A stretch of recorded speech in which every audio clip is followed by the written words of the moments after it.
প্রতিহিংসা নয়, সম্প্রীতির বাংলাদেশ। পটুয়াখালী থেকে পঞ্চগড়, রাজনীতির নতুন সমীকরণ। দর্শক, আমরা এই মুহূর্তে বাংলাদেশে এমন এক সন্ধিক্ষণে বা ট্রানজিশন পিরিয়ডে দাঁড়িয়ে আছি, যেই মুহূর্তে যে কোনো সময় একটা নতুন সরকার গঠিত হতে যাচ্ছে। মানে মাঝখানে আগামীকাল ব্রেক দিয়ে হয়তো একটা 16 বা 17 তারিখের মধ্যেই বাংলাদেশ একটি নতুন সরকার পেতে যাচ্ছে। কিন্তু এই অবস্থায় আমরা কেমন বাংলাদেশ চাইছি, নতুন যে দলটি সরকারে আসছে সেই সরকারটি কেমন শাসন করবে, সেটি না দেখে, অন্ততপক্ষে 2-3 মাস না দেখে বলা যাবে না বা সমালোচনা করাও যাবে না। তবে বিগত আওয়ামী লীগ সরকার পতনের পর গত 1.5 বছর যাবৎ তাদের দলের যে ভূমিকা ছিল সেটি কিন্তু চরম বিতর্কিত ভূমিকা। এটি অন্য কারো প্ররোচনায় হোক, উস্কানিতে হোক বা যেভাবেই হোক, কিংবা দীর্ঘ আওয়ামী লীগের 16 বছর ক্ষমতাকাল তারা দীর্ঘদিন ক্ষমতার বাইরে ছিল, সেই জায়গা থেকে ক্ষোভে হোক, দুঃখে হোক, তারা যে তাণ্ডব চালিয়েছে সেটি কিন্তু একটা সীমাহীন নেতিবাচক ঘটনা ছিল। কিন্তু আমরা নির্বাচন পরবর্তী সময়ে দেখলাম, এই নির্বাচনের পরে যে কয়েকদিন আমরা কিন্তু বিশেষ করে বিগত সময়ে যে দলটি ক্ষমতায় ছিল আওয়ামী লীগের বিরুদ্ধে কোথাও কোনো নেতিবাচক ঘটনা, বিএনপির পক্ষ থেকে তাদের উপরে কোনো নেতিবাচক ঘটনা তো দেখিনি, বরং আমরা ইতিবাচক ঘটনায় দেখেছি। কেমন আছে আমাদের এই প্রিয় স্বদেশ বাংলাদেশ?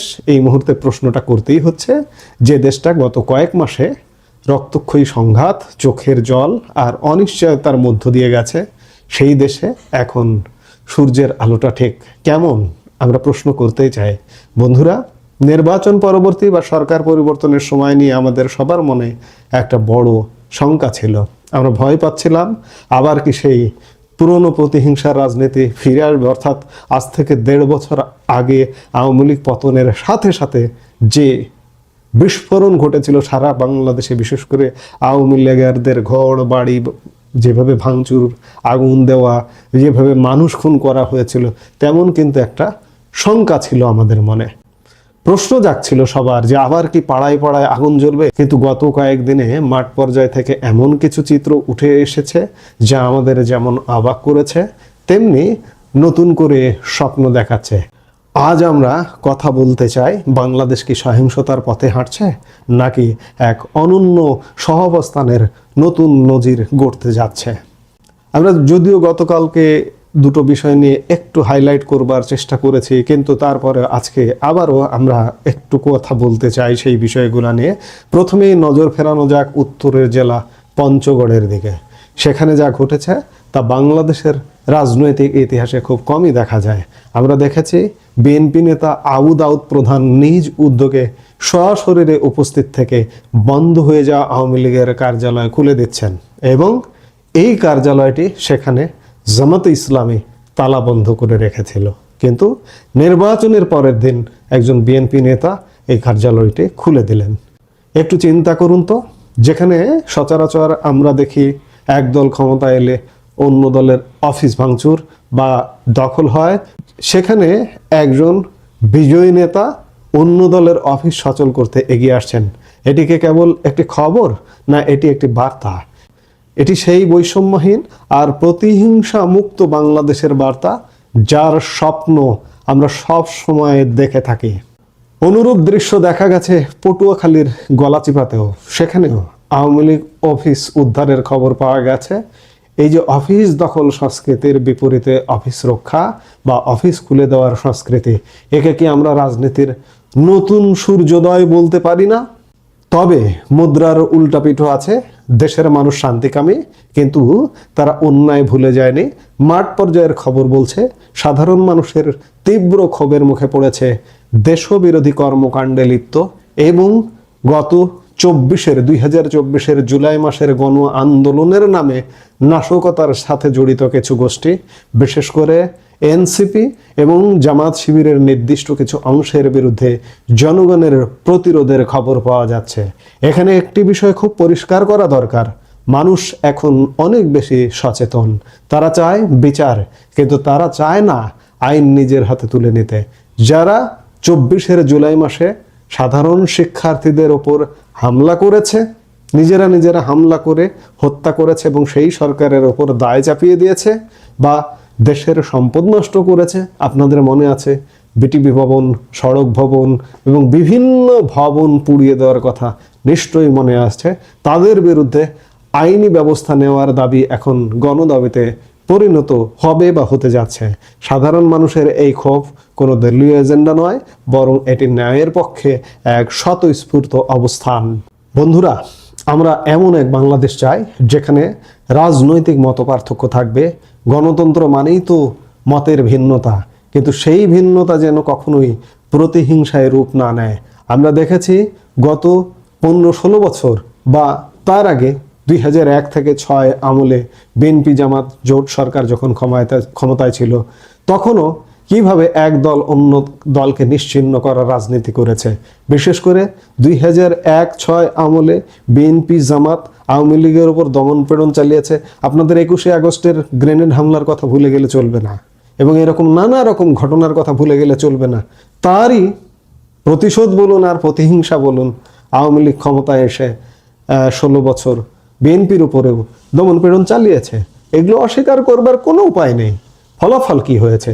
সাধারণ মানুষের জানমালের ক্ষতি, উন্নয়ন বাধাগ্রস্ত হওয়া এবং আন্তর্জাতিক মহলে দেশের ভাবমূর্তি ক্ষুণ্ণ হওয়া। পঞ্চগড়ের সেই বিএনপি নেতার কাছ থেকে আমাদের শিক্ষা নিতে হবে। রাজনৈতিক অফিস একটা কাঠামো মাত্র, কিন্তু মানুষের মন জয় করাটাই আসল রাজনীতি। আপনি যদি প্রতিপক্ষের অফিস খুলে দিয়ে তাদের নিরাপত্তা নিশ্চিত করতে পারেন, তবেই আপনি প্রকৃত নেতা। বর্তমান সময়ের তরুণ প্রজন্ম এই পজিটিভ পলিটিক্স বা ইতিবাচক রাজনীতি দেখতে চায়। এর সাথে একটু বলে নেওয়া ভালো যে বিগত 1.5 বছরে বাংলাদেশে যা কিছু ঘটেছে, এর পেছনে উগ্র সাম্প্রদায়িক গোষ্ঠীর একটি ইন্ধন বা মদদ আছে। এই যে জেলে বন্দি দাগী অপরাধীদের, জঙ্গিদের ইউনূস সরকার ক্ষমতায় এসে কিন্তু জেল থেকে মুক্ত করে দিয়েছে। আরেকদিকে জামাতের মতো সাম্প্রদায়িক শক্তির উত্থান এবং জামাতের উস্কানিতে বিএনপিও কিন্তু অনেকটা ভুলের ফাঁদে পা দিয়েছে। আমি উদাহরণ দিয়েই বলি যে এই যে ধানমন্ডি 32 নম্বর, বিএনপিও তো মুক্তিযোদ্ধার দল। বিএনপিও তো প্রতিষ্ঠা করেছে একজন বীর মুক্তিযোদ্ধা, একজন মুক্তিযুদ্ধের মহান সেনানী, একজন সেক্টর কমান্ডার জিয়াউর রহমান। সেই জিয়াউর রহমানও তো 32 নম্বরকে শ্রদ্ধা করতেন। 32 নম্বর ভাঙ্গার মূল হোতাকে, উস্কানিদাতাকে নিশ্চয়ই জামাতের অনলাইন আমির পিনাকি ভট্টাচার্য কিংবা ইলিয়াস হোসেন, তারা উস্কানি দিয়ে 32 ভাঙ্গার প্রেক্ষাপট তৈরি করেছে। সেখানে সেই ভুলে বিএনপির লোকজনও গিয়ে পা দিয়েছে। আমি যদি ভারত বিরোধিতার উদাহরণ দিয়ে থাকি, ভারত জামাতকে কখনোই কোলে তুলবে না, মানুন আর না মানুন, সাম্প্রদায়িক শক্তিকে কোলে তুলে টানবে না। ভারত বিরোধিতা করে জামাত স্বাভাবিকভাবে। সেই উস্কানিতে, সেই বিরোধিতায় বিএনপিও কিন্তু গত 1.5 বছরে পা দিয়েছিল। আপনাদের রিজভী আহমেদের কথা মনে আছে, তার স্ত্রীর শাড়ি পুড়িয়ে দেওয়ার কথা মনে আছে। কিন্তু 2025-এর জুনের পর থেকে বিএনপি কিন্তু হঠাৎ করে ইউটার্ন, ভারত বিরোধী কোনো কথাবার্তা, কোনো আচরণ আর দেখা যায় না। আমি বলবো বিএনপি গত 1.5 বছরে যে ভুল কর্মকাণ্ডগুলো করেছে, সেগুলো কিছুটা এই যে সাম্প্রদায়িক শক্তির উস্কানিতেও করেছে, ভুলের ফাঁদে পা দিয়েছে। এবং ভুলের ফাঁদে পা দিয়ে বিএনপির জীবন কিন্তু শেষ হয়ে যেতে বসেছিল।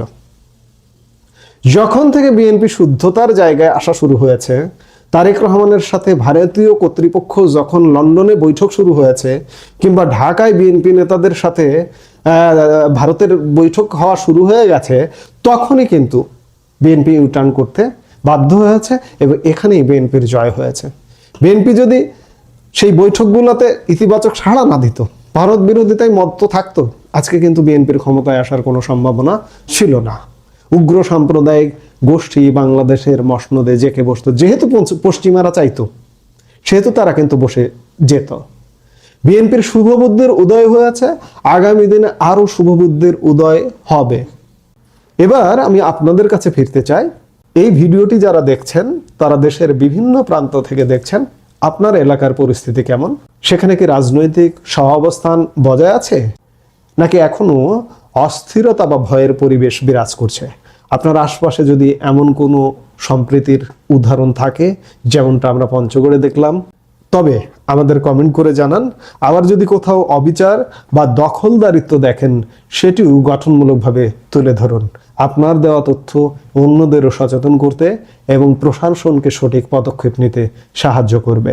মনে রাখবেন, আমরা কোনো দলের পক্ষ হয়ে কথা বলছি না, আমরা কথা বলছি বাংলাদেশের পক্ষে। একটি নিরাপদ, শান্ত